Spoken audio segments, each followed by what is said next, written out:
সুতরাং এখানে কে পদত্যাগ করলো কি করলো আমার কিছুই জানা স্যার, নেই, processing টা এখন একটু হয়তো বলেন, জানতে পাবো। বিসমিল্লাহির রহমানির রহিম। আমি 19 তারিখে, এই মাসে 19 তারিখে ব্যাংককে গিয়েছিলাম আমার মেডিকেল চেক আপের জন্যে। গতকাল আমার মেডিকেল চেক আপ শেষ হয়েছে, সেই কারণে আমি দেশে চলে এসেছি। আপাতত এর বেশি কিছু বলার নাই। সবাইকে স্যার ধন্যবাদ। স্যার স্যার স্যার স্যার একটা বড় বিষয় নিয়ে অনেক গুঞ্জন চলছে যে জি। রাষ্ট্রপতির পদত্যাগের বিষয়টা আসলে স্যার এটাকে আপনি কোনো বিষয়ে অবগত নাকি? আর আরেকটু সঙ্গে যেটা জানতে চাই, যদি উনি করে থাকেন সেই ক্ষেত্রে প্রসেসটা কি?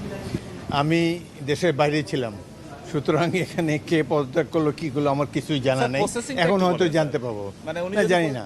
মানে স্যার কি যদি রাষ্ট্রপতি যদি পদত্যাগ করেন তাহলে স্পিকারের কাছে পদত্যাগ করবেন এবং আগামী